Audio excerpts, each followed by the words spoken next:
welcome. We're live again with the Iditarod Show, Anchorage, Alaska, Lakefront Hotel.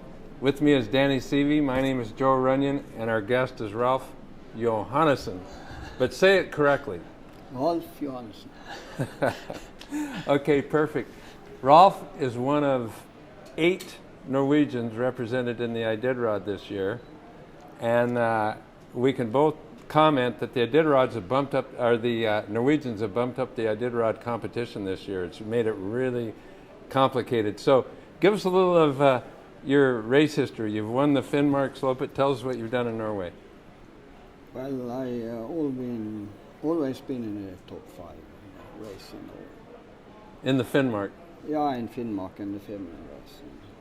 And these races are about 600 miles? Yeah, 600 and 1100. Yeah, okay. 1,000 kilometer? Yeah. And how many times have you done that? Oh, a lot of time. I started the Finnmark race the first time in 97. Okay. And this is your second Iditarod now? Yeah. And last time was 2014, which was a pretty exciting race for all of us there. Yeah, so that was quite the welcome to Iditarod. Yeah. Most people admit that was the hardest Iditarod there's ever been. So why did you come back, first of all? And what do you hope to do this time? Maybe I'm stupid. That's probably the most honest answer we've got yet. So, it's not funny, Ralph, I know. But it's the biggest question we had, because it's well known that you had a very difficult time in the Dalzell Gorge. Do you want to tell us about that experience? Yeah. I come in the darkness, so I couldn't see nothing, and over the rainy passes, the trail go to left when I came, but it should go to right. So I end up in a small river, and so I use a lot of time to come up on the right trail, and after that it was okay, and I go down, and I think, oh, this was nothing. So I think I was down, but I wasn't down. Then it started to go just down. There was no snow, and I go faster and faster. And my sled, I could not steer the sled then, and the sled hit a tree, and it totally stopped, and I got off the sled. Sled still like up on the tree, but it was okay. I come down, but the downhill was not ended. It was more, and it was more steep down, and it was no snow, and I faster and faster and faster, and in the end of the hill I was crashed with a new tree, and then I broke in the sled. And with the broken sled, when I come down on the ice, I had a little problem there. So I hit the tree with a body and broke the ribs. Yeah, I heard you had a broken rib there. Yeah. But you didn't stop. No, I come in to run, but when I come to run, I was not in good shape. Yeah. But you kept racing. I mean, you finished the Iditarod with broken ribs, right? Yeah. That can't have felt good. No, it was not. But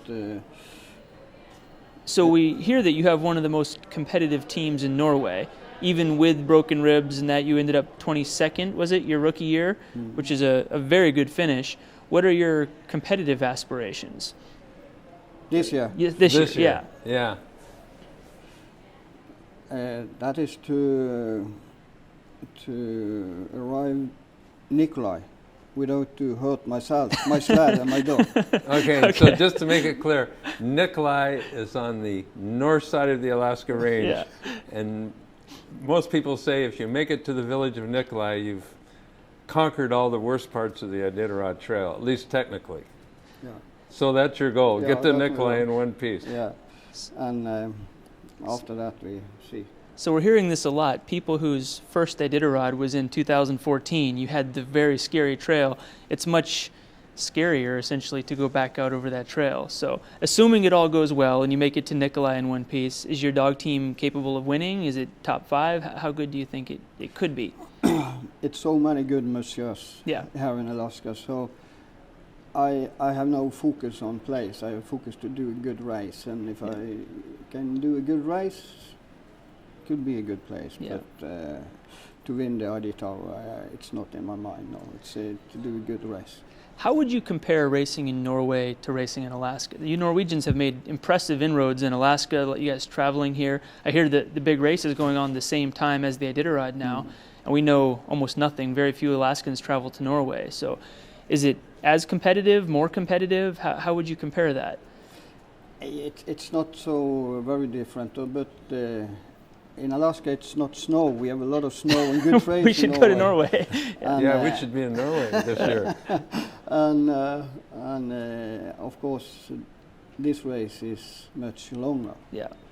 And I think it's more musher in Alaska that it's better to feed a dog and take care of their dog on a long race. And it's more people that scratch the race in Norway. If they came 8 or 10 hours behind the leaders, many scratch. Yeah. It's easy to scratch the race. Well, Iditarod is much like a marathon race where many people just want to finish. There's almost half the field probably that doesn't care which position they're in. They just want to get to know them and say they've done it and get the belt buckle. So that has always been a huge part of Iditarod. But what changes do you have to make to your team? You were very successful racing in Norway. To make that switch to come here, did you have to get different dogs, different gear? Did you find everything pretty much worked as it was? Hva mener du nå?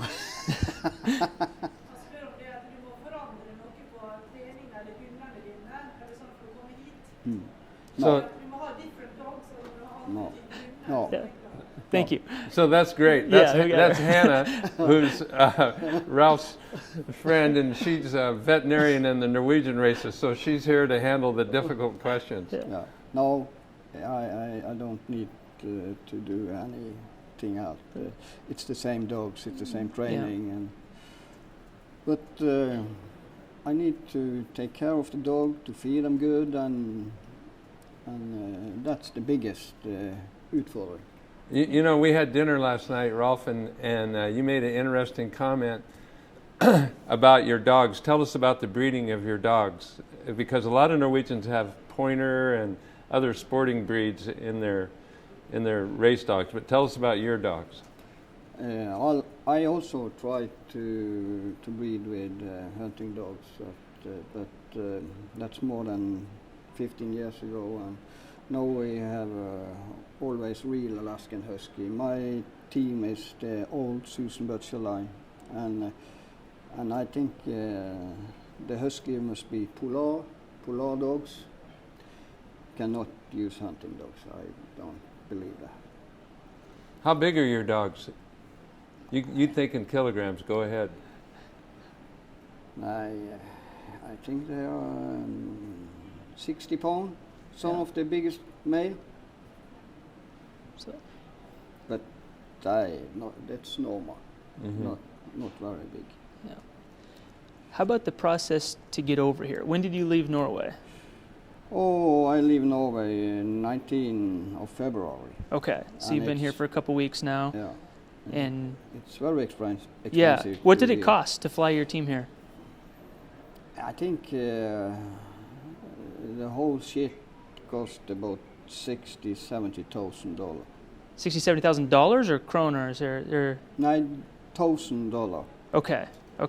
That's a lot of money. Yeah. And then you're staying in hotels here, or you're? No, we stay in a very nice cabin in Villa. Okay.